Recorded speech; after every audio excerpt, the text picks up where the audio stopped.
sin before God. So ang balaod kini siya mo'y hinungdan nga nagbutyag sa tong sala at tubangan sa Dios. And it says that everyone may become guilty before God. Nagingon siya diri nga ang mapag-usa nga di mahimong mailalom sa paghukom sa Dios. Now, imagine you're in a court of law. So ato nga pamalandungan kung karon ana ato sa tubangan sa balaod. You know that you have murdered someone. Ngadit ikaw nakahibalo nga din ikaw nakapatay. You are guilty. So ikaw kahibalo ka nga nakasala ka. You have no justification. Wala ikaw bukamataro. You know that the law is against you. So kahibalo ka nga din ang balaod. Dapat kayo kanimo. So, this is why it says, the law brings the knowledge of sin.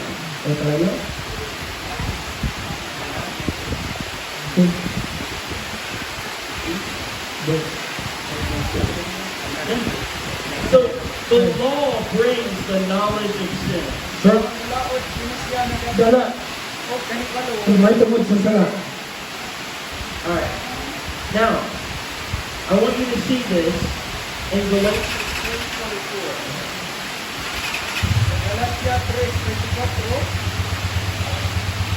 Praise. Hallelujah.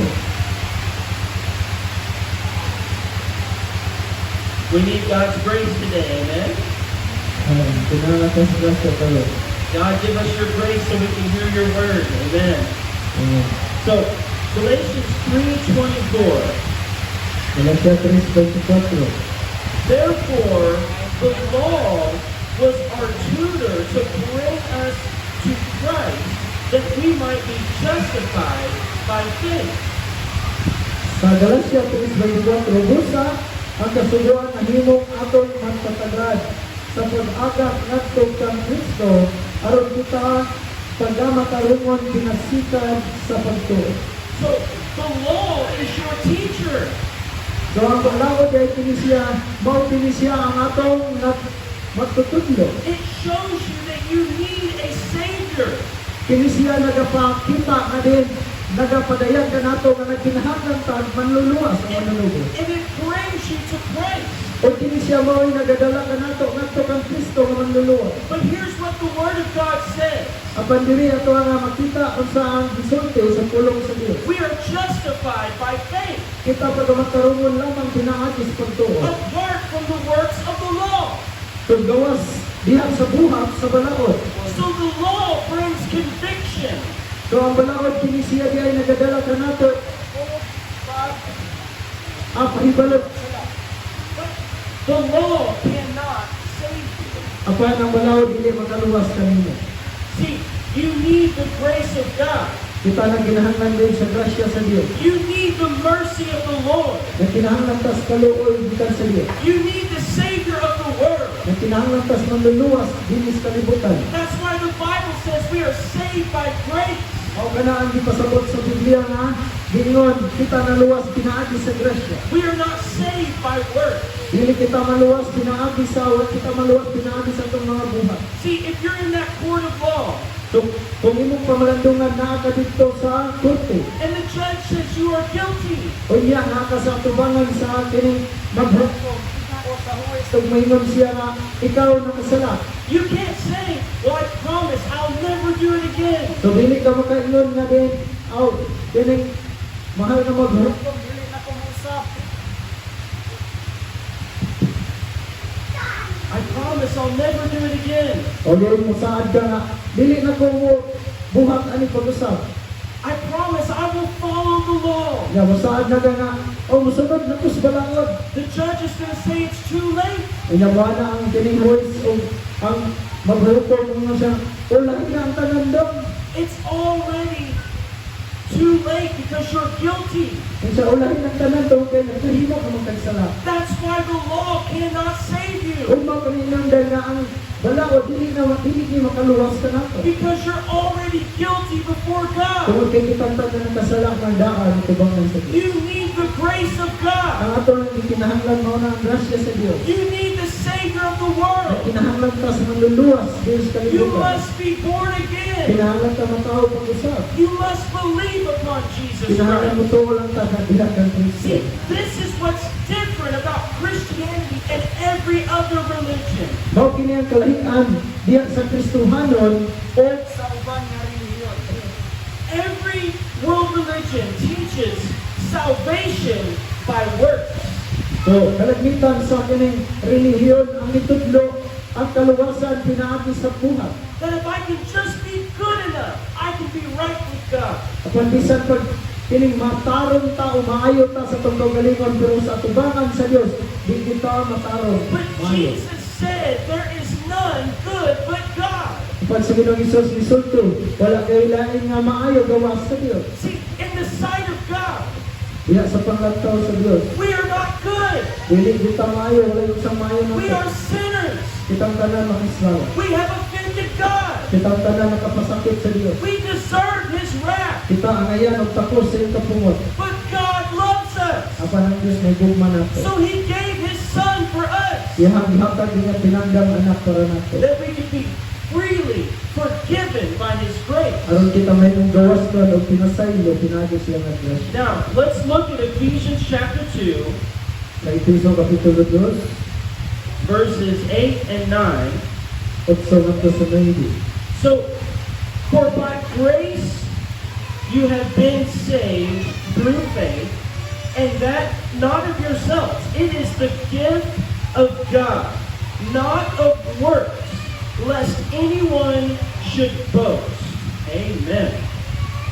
Sa Episo 2, 8 9, kay tungkol sa grasya ang among nangaluwas, pinagis pagtuo, o kinidilit sa inyong kaugalingong kahimuan, pinihapag sa Dios. 9, dili tungod sa mga binuhatan, aron walay bisan kinsa nga magapasigarbo.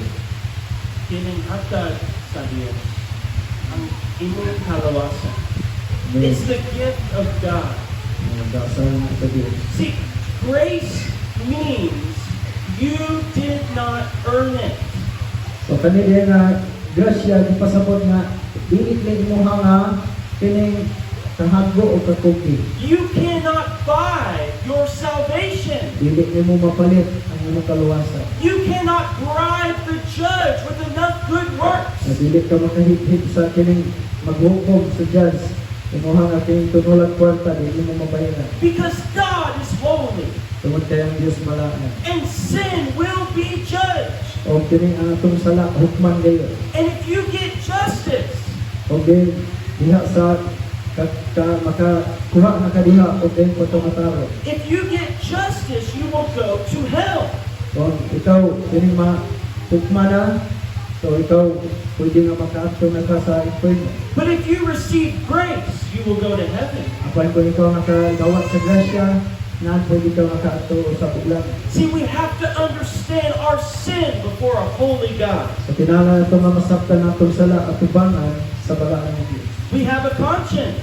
So natay konsensya. We know that we have offended God. So kay balugid ka nga diin kita nakapasakit sa Dios. That's the power of God's law. Kung mao ka na ang gahom sa balaod sa Now, Dios. He said it's not by works. Ngayon naman siya dili pinaagi sa atong mga buhat You can't earn it.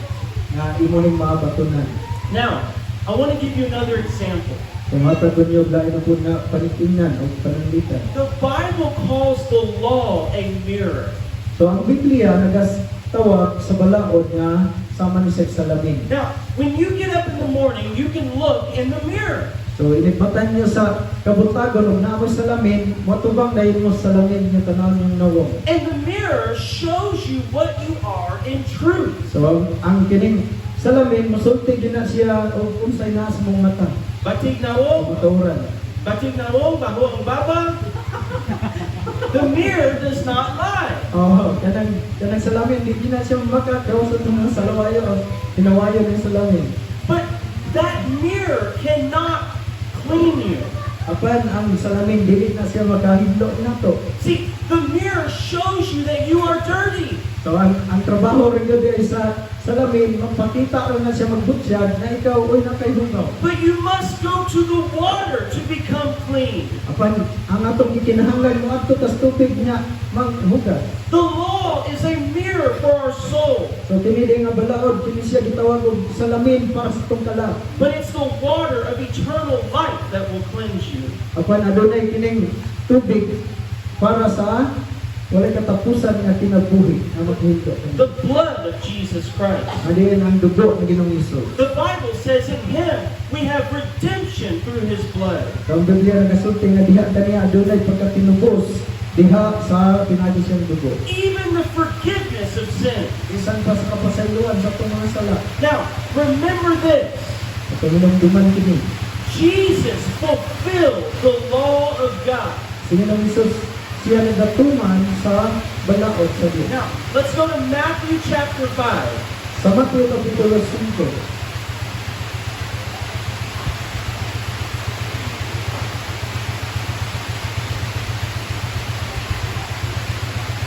Praise God. Amen. So, Matthew chapter 5, verse 17. Kapitulo 17. And I'll let Pastor Mike read Matthew 5:17.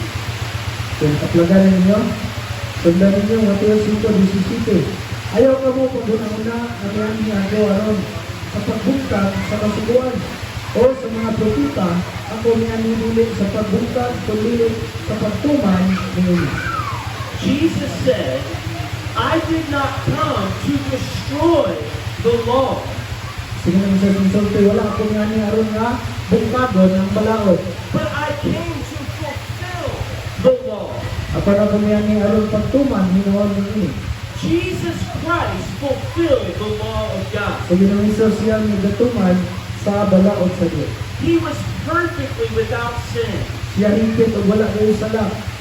The Bible said he was tempted at all points like we are, yet without sin. Ang Biblia nagatuman na din siya dipintal sa tanang paagi pero wala siya makahigit sala. We fell, Apan kita nahapakya. but Jesus did not. Apan sa mga Isos, wala. He is holy, Siya balaan. and even in his human nature, Bisan pa diha sa kanyang paglugtad niya sa tawhanan. he perfectly obeyed his Father. Siya higit kayo nga din itahod sa iyong amahan. He fulfilled all of God's word Siya na gayon nga dituman ang tanan nga pulong sa Dios. because we could never perfectly obey the law of God. Kung kadili ng Diyos kita makahigit sa pagtuman sa balaod sa pulong sa sa pulong sa Dios. That's why he could die on that cross. Mao ka na ang hinungdan nga siya nagpakamatay dito sa cross. Because as a man, he fulfilled the law. Tungod kay kini sa iyang nga panahon, sa iyang nga paglugtad nga pagkatao, siya nagatuman sa balaod. And as the Son of God, he had the eternal power to pay for our sin. So ingon nga siya anak sa Dios, aduna sa walay katapusan daw aron pagabayaran ang sala. Now, see the grace of God So tanawa ang grasya sa Dios upon the cross. dito sa cross. Jesus Christ bleeding for the world. Jesus Christ bleeding for the So world. sa Ginoong Hesus siya nagkadugo. Amen? Amen. Jesus Christ battered and bruised by man. So sa Ginoong Hesus siya gidagmalan, siya anyang lawas sa mga katawhan para nato. He willingly laid his life down Siya andam gayon nga gitugyan siyang kinabuhi para kanato. for the joy that was set before him. Tungod sa kalipay nga din anaa sa iyang atubangan. And that joy was you, mga kapatid. So ang kanang mga kalipay naa sa matag usa kanato. Because Jesus knew a day would come Tungod kay sa Ginoong Hesus na kay balo siya nga maabot ang adlaw. that even here in the Philippines, Mabisan pa din sa Pilipinas. his name would be preached. Ang iyang galan ginawali. Oquito sa America, O dito po sa Amua. Oquito sa China, O dito po sa China. all over the world. Sa tibok kalibutan. He said this gospel will be preached. O ngayon siya nga kini may balita kinala ni gawali. But the debt of sin had to be paid O kay ang kini ang kamatayon o ang sala iya nga gibayaran. because sinful man can cannot have relationship with holy God. Tungod kay ang makasasala gayud nga tao dili kini gyud maka baton og relasyon nga kugalingon ngadto sa Dios. But if we come by faith, Apan kung muduol ta ubas pagtuo, if we believe in Christ, mutuo lang ta diha ni Kristo. if we repent and trust in Jesus, Sa diha nga maghinulsol ta og mosalig kang Ginoong Hesus, we will receive the free gift of God, kita makadawat niya ng libre nga gasa sa the Dios. saving grace of God, Kanang grasya nga di nakaluwas. and we are born again O kita himong natawo pag-usap. from darkness to light, Ug nabalhin ta gikan sa kangit-ngit ngadto sa kahayag. from sinner to saint, Gikan sa mga makasala ngadto sa pagkabalaan. from lost to found, Gikan sa pagkawala o ngadto sa from pagkatapos. hopeless to the hope of Gikan Christ. sa walay paglaom ug karon nakabatok at paglaom ni Kristo. That's the power of the cross. Mao kana ang gahom sa Kristo. That's the power of Christ. Mao kana ang gahom ni Kristo. Because ang balaod ni Abot pinaagi ni Moses apan ang grasya o kamatuoran ni Abot pinaagi kang Kristo Jesus. Amen. Amen. Amen. We deserve wrath. So kita tapos hindi ka siya kapungot. We were dead in our sin. Kita na patay ka tungod sa sala. We were enemies of God. Kita ani adto mga kaaway ka sa Dios. But God, Panang Dios who is rich in mercy, apan tungod kay sa iyang kadato sa iyang nakaluoy. because of his great love, Tungod sa iyang dakong gugma, has made us alive with Christ. kita iyata nga gibuhi diha ni Kristo. That's the grace of Ug God. mao kana ang grasya sa Dios. Amen. Amen. Do you believe today? So karon mutuo ba kaniya? Have you been forgiven today? So ining ikaw pinasaylo ba karon niya? It's not your works. Dili na imong trabaho. It's not your goodness. Dili na tungod sa imong pagkamaayo. It's the grace of God Kana siya grasya sa Dios. through faith in Jesus Christ. Pinagis pagtuo diha ni Kristo. Jesus said on the cross, it is finished. Sige ng Isus, ningon dito sa cross, natapos na. That means the debt has been paid. Ngayon siya, ang ipasabot nga, ang imong utang gibayaran na. So we need to understand grace. So, unahan nga makasabot as grasya. It's such good news. So, kani siya, mayog yung balita. Oh, I can't save myself. Na, dili ko makaluwas sa akong kagalingon. I need the Savior. Na kinahanglan ko manluluwas. I need the Son of God. Na kinahanglan ko sa anak sa Diyos. I must throw myself at the mercy of Jesus Christ. Na di nagkakinahanglan ko sa kaluoy ni Kristo. Now, the second thing about God's grace is when you are saved, His grace changes you. So, ikaduha nga butang na lang sa grasya, sa diha nga ikaw naluwas. Changes you. His grace changes you. Ang grasya nag-usab kanimo. Now let's go to Titus chapter 2, verse 11. Sa Tito, Kapitulo 2, 11. Amen. So it says here, Titus 2, verse 11, for the grace of God that brings salvation has appeared to all men, teaching us that, denying ungodliness and worldly lust, we should live soberly, righteously, and godly in this present age. Legit ko to. Just verse 11 and 12. Tito, Kapitulo 2, 11 nga to sa 12. Kaya alam sa kaluwasan sa tanang mga tao, ang grasya sa Dios di ka padayag. 12. Nga nagatudlo ka nato sa pagbiya, sa pagkadili Bisnon, o sa mga panibog na kalibutanon, o sa pagkinabuhi nga mapunganon sa kaugalingon, matarong, o Diyos nun, dinhi ni ining kalibutan na tarong. Now, notice this is the same grace that saves you. So ato nga masayran nga kini sa mao sama ra nga grasya nga nagaluwas kanimo. And he said the grace of God teaches you to deny ungodliness. O nga ingon diri nga ang grasya sa Dios nagatudlo ka nato sa pagbiya sa pagkadili Bisnon. Now, this is the power of the gospel. So kini siya mao ang gahom diha sa may balita. We're not saved by good works, Dili kita makaluwas pinaagi sa maayo nga buhat. but our salvation produces good works. Apan ang kaluwasan kini siya mubunga o maayong buhat. Because we have been born again. Tungod kay kita mga tao naman pag-usap. We desire to please God. Atong tinguha nga din magpahimuot naman sa Dios. We are the temple of the Holy Spirit. Kay kita templo man o balay man sa Espiritu Santo. So God is teaching us holiness. Ang Dios nagatudlo ka nato sa pagkabalaan. Many people have been taught to abuse the grace of God. Daghang mga katawhan nga din ilang gibisalan ang grasya sa Dios. That's not biblical grace. Dili ka na siya base sa Biblia nga grasya. Biblical grace does not leave you in your sin. Ang grasya nga din naa sa uyon sa Biblia kana siya dili na siya sugot o mutudlo kanato sa pagpabilin sa sala. But the grace of God opens the door from the prison of your sin. So ang grasya sa Dios kini siya mag-a-apply na siya sa puntahan diha sa bilangguan sa sala. See, sin is a prison. Ang sala kini siya sama ni siya og bilangguan. It will bind you with shackles of demonic power. Kini siya mugapos kanimo sa pinaagi sa gahom sa demonyo. The sin of unbelief, Ang sala sa pagkadili matinuohon. fornication, Lawas. adultery, Diha sa kining pagnapaw. and mouth of cursing and bitterness. O diha sa kining pagpanunglo.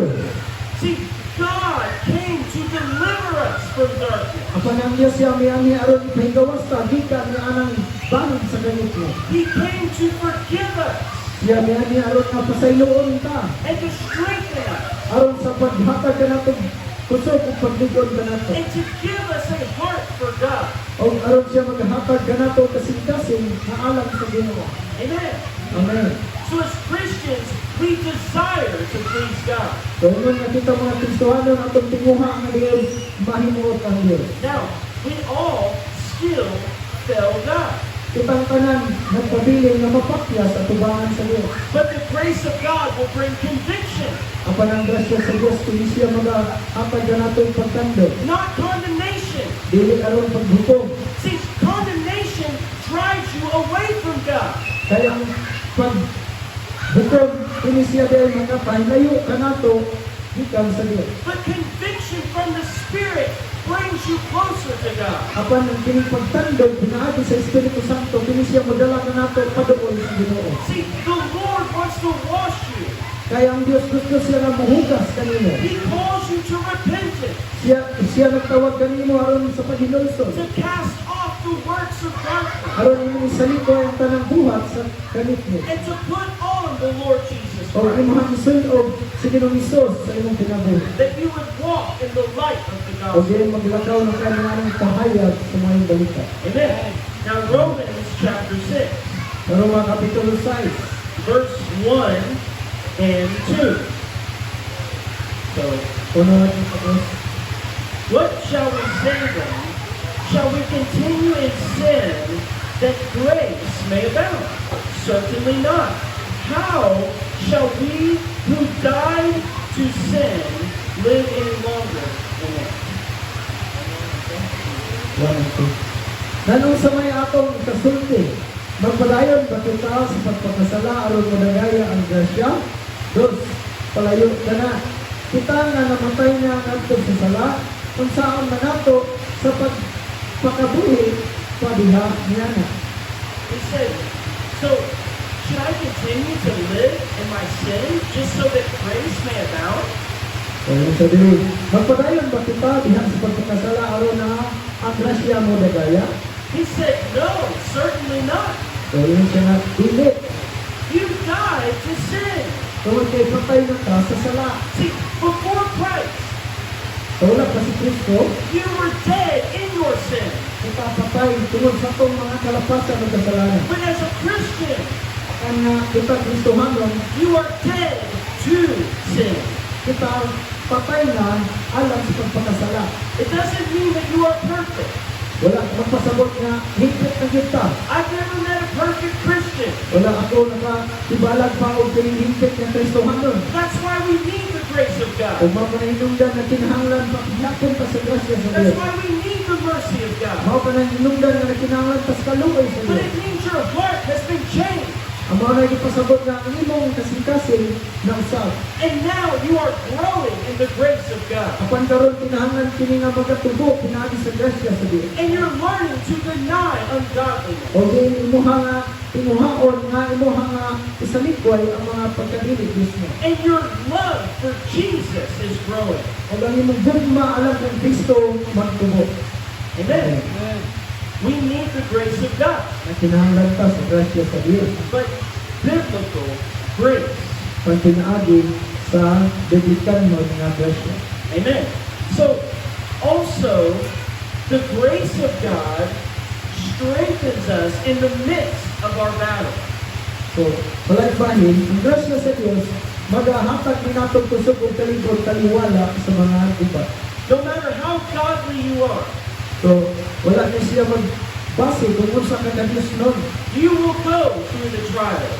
And then, mo makahibalag din ka o mga pagsulay. Because Satan will oppose your life. Tungod kasi Satanas, bubatok din siya sa atong kinabuhi, sa iyong kinabuhi. He will come against the anointing in your life. So, ikaw, siya mo abot, batok sa bihog na naa sa iyong kinabuhi. He will try to take the hope of the gospel So, iya nga sulayan pagkuha ang paglaom nimo sa may balita. and the joy of the Lord, So, ang kalipay nimo sa pagkalagad sa your Ginoo.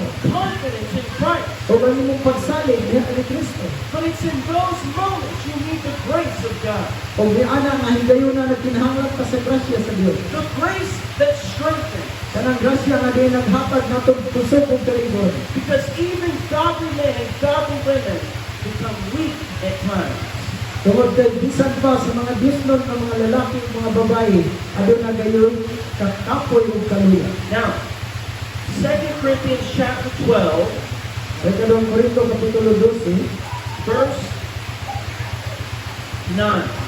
versikulo 12 kapitulo 12 versikulo 9. And he said to me, my grace is sufficient for you, for my strength is made perfect in weakness. Therefore, most gladly, I will rather boast in my infirmity, that the power of Christ may rest on me. Sa ikadong Korinto 12:9, apan siya nagingon kanako ang akong grasya igong ala kanimo, kay ang akong gahom ginahimpit diha sa kahuyang. Sa ingon nga na, labi pang kalipay ko diay noon ang pagpasigar ko tungod sa akong mga kahuyang aron ang gahom ni Kristo magapandong kanako. Now, the Apostle Paul is writing about a thorn in the flesh. Si Apostol Pablo siya nagasulat na itungod sa tunok nga naa siyang unod. And he said there was a messenger of Satan that came to fight against him. O ngayon siya, kini siya usa ka galamiton ni Satanas aron nga din makibato kaniya. And he said 3 times, I pleaded with God to take this from me. O ngayon siya, tulog yung gayon nga naghangyo siya sa Ginoo nga ang tulog sa iyong unod, kuwaon. How many of you have ever been in a battle where you pleaded with God, take this from my So, life? sila ba kaninyo nga naa mo sa damo di pakibisugan nga naghangyo mo sa Ginoo, ningon mo, Ginoo, kuwaan niya sa akong kinabuhi. Many times you pray, So, daghang mga panahon na pakyas. but the battle persists. Apan ang piling pagpakibisog na padayon. And then in verse 9, Jesus shows up. O dahil sa versikulo 9, sa Ginoong Isus, adunay gipakita. He says, my grace is sufficient for you. Ngayon siya, ang akong grasya igo na alang kanimo. For in weakness my strength is made perfect. Kaya ngayon siya, kay sa imong kahuyang, ikaw lingkod tungod sa grasya. Do you feel weak today? So karon nakabakit ba pud mo og kaluya katapoy? You're in a perfect place to receive the grace of Mao God. kana ang hingpit nga dapit na imong madawat ang grasya sa Dios. You are the person to receive the strength of God. Na din ikaw ang tao nga din makadawat ka sa kusog gikan sa Ginoo. And he said, at the end of verse 10, for when I am weak, then I am strong. So ningon siya nga sa diha nga kahuyang ako lingkod. See, we have weakness in our flesh. Matagusan nato aduna kay kitay mga kaluyahon sa atong unod. We are broken vessels. Tungod kay kita mga galamiton man nga diin ahuyang. But we serve a perfect God. Apan kita nag-alagad doon sa kahingin nga Dios. We serve a mighty God. Nag-alagad ta doon sa kagamhanan nga Dios. The God of all power and grace. Ang Dios nga diin ana ang tanang kagahom ug grasya. And His grace is for you. O kanang maong grasya alam ninyo. So remember, we are saved by grace. Nung dumi kita naluwas pinagi sa grasya. We are made holy by the grace of God. Kita gihimong balaan pinagi sa grasya sa Dios. And even in the trial, God's grace is with us. Bisan pa taliwala sa mga pagsulay ana ang grasya sa Dios kauban nato. Now, last scripture and then we will close. Acts chapter 4. Katapusan nga ng bersikulo sa kapitulo 4 sa duha. So Acts chapter 4. Now, the grace of God to be a witness in the world. Sa buhat kapitulo 4 ang grasya sa Dios aron kini sa mahimong saksi sa kalibutan. See, every one of us have sinned against God. Matag usa ka nato nakasala batok sa Dios. And even as Christians, we are not perfect. Bisan kita mga Kristohanon walay hingpit nato manadin. But the grace of God is resting upon our lives. Apan ang grasya sa Dios anaa sa atong pinagi. And so we can be a witness for God. O kita mahimo nga din saksi alang sa Dios. Not because we are perfect, Dili tungod kay kita hingpit, because He has chosen us. tungod kay siya nagpili ka He has nato. called us. Siya nagtawag ka nato. He has washed us. Siya naghugas ka nato. And He has saved us by His O grace. siya nagluwas pinagi sa grasya. Now, Acts chapter 4, verse 33. 23. And with great power the apostles gave witness to the resurrection of the Lord Jesus. And great grace was upon them all. Praise God. Sa buhat 4:23, ug uban sa dakong gahom ang mga apostoles na nagpamatuod sa pagkabanhaw sa Ginoong Hesus ug dako ang grasya nga diha kanilang tanan. See, we are called to be a witness for the resurrection of Jesus Christ. So kita gitawag aron mahimong magpamatuod ug masaksi sa pagkabanhaw ni Kristo. We have one message to the world. Aduna may usa ka mensahe alang sa kalibutan Jesus is alive nga si Ginoong Hesus buhi and He's saved. ug siya maluwas. The same grace that saved us, Sa samang grasya nga din nagluwas ka nato. God wants us to share with the world.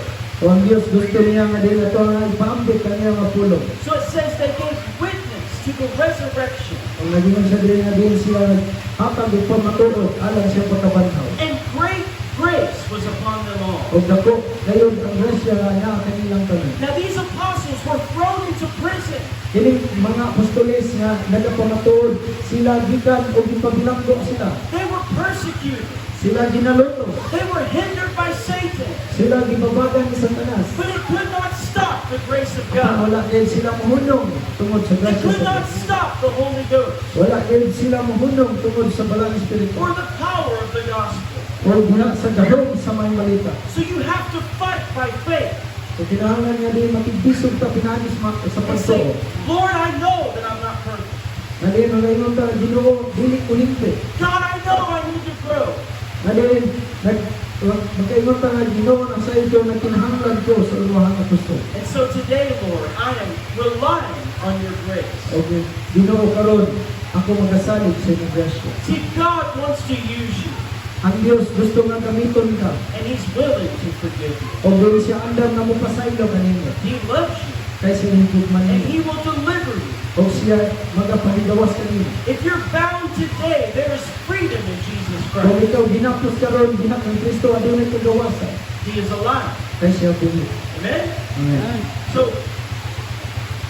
as we close today, as we sing to the Lord, I encourage you to search your heart.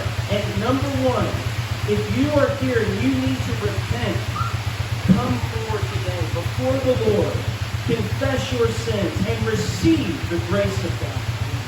So karon sa natagos sa magadasig kaninyo sa diha nga magasira ka karon. So mag-aawit ta kung naamay karon nakasasalaon at kinahanglan ka pagtinulsol nagbukas ang halaran.